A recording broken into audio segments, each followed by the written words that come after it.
Bismillahirrahmanirrahim. Comoriennes, Comoriens, mes chers compatriotes, en ce jour du 30 avril 2020, le gouvernement déclare le premier cas de Covid-19 en Union des Comores. Il s'agit d'un compatriote âgé de 50 ans, vivant aux Comores, ayant côtoyé un ressortissant franco-comorien qui a séjourné dans le pays à partir du 18 mars 2020. Le patient a été admis à l'hôpital El Marouf le 23 avril 2020 pour tout maux de gorge, fièvre et gêne respiratoire. Les échantillons étaient prélevés sur lui, conservés dans les conditions requises, puis être envoyés à l'INRAP pour analyse par PCR. Les résultats obtenus ce jour, 30 avril, sont positifs au Covid-19. L'état de santé du patient s'améliore progressivement et l'identification des personnes ayant été en contact avec lui est en cours pour remonter le plus possible la chaîne de contamination. Comme il est d'usage, une notification formelle a été envoyée à l'Organisation mondiale de la santé. Mes chers compatriotes, c'est avec une extrême précaution, mais avec gravité, que j'ai pris des mesures graduelles pour protéger la population comorienne. Nous avons fermé nos frontières, suspendu les prières de vendredi et les prières collectives, y compris pour les tarawih et les witr ce mois de Ramadan, fermer les écoles et interdire les rassemblements de plus de 20 personnes, adopter les mesures barrières pour enfin décréter un couvre-feu de 20h à 5h du matin à partir de ce mois de Ramadan. Pendant que d'autres pays, frappés plus tôt, se préparent à un retour à la normale, notre pays entre dans une phase critique.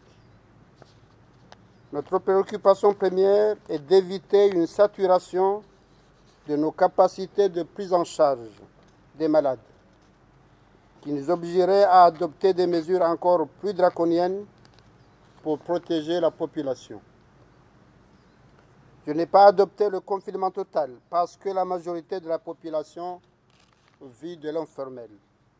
Nous ne pouvons pas nous permettre, à ce stade de la pandémie aux Comores, d'adopter des mesures qui risquent de provoquer un drame social et économique.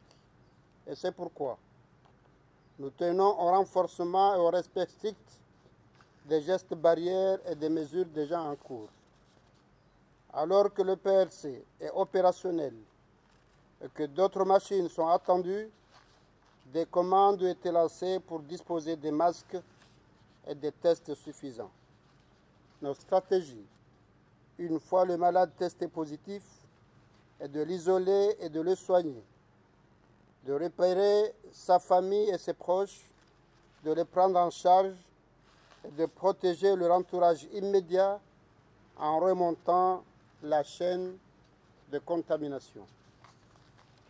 Mes chers compatriotes, depuis fin décembre 2019, le monde entier traverse une crise sanitaire sans précédent. Au 31 décembre 2019, l'OMS a été avisé sur l'apparition de plusieurs cas de pneumonie dans la ville Wuhan en Chine. Le 16 janvier 2020, les autorités chinoises ont confirmé qu'il s'agissait d'un nouveau virus appartenant à la famille des coronavirus. Le virus est baptisé SARS-CoV-2 et la maladie associée Covid-19. Le 30 janvier 2020, l'OMS déclare le Covid-19 comme étant une urgence de santé publique de portée internationale. Vu la propagation rapide de l'épidémie dans l'ensemble des 5 continents, le 11 mars 2020, l'OMS a déclaré le Covid-19 comme étant une pandémie. Dans ce contexte, mon gouvernement a pris d'importantes mesures pour renforcer la prévention contre l'importation du Covid-19 dans notre pays, notamment par la mise en place d'un comité national de cadre de gestion et de coordination de la crise, le renforcement des capacités des agents de santé et la surveillance épidémiologique au niveau des portes d'entrée, la sensibilisation sur les mesures barrières et d'autres mesures de restriction de voyage et de transport. Je remercie le comportement responsable des Comoriens et Comoriens. Toutefois, ceux qui, par des motivations différentes, sont tentés de transgresser une des mesures prises et de mettre en danger la vie de leur famille, de leur communauté et de nous tous, seront désormais sévèrement sanctionnés. Je n'ai pas attendu un cas avéré pour déclarer la guerre contre cette pandémie, mais aujourd'hui nous entamons une nouvelle étape. Des hommes et des femmes, médecins, infirmiers et ambulanciers et membres de forces de sécurité sont en première ligne pour combattre cette pandémie. Nous devons leur faciliter la tâche et les soutenir. Pratiquons les mesures d'hygiène recommandées. Ne cédons pas à la panique. Faisons preuve de vigilance. Respectons toutes les mesures prises pour nous protéger contre le Covid-19 et ensemble, nous vaincrons cette pandémie. Je vous remercie.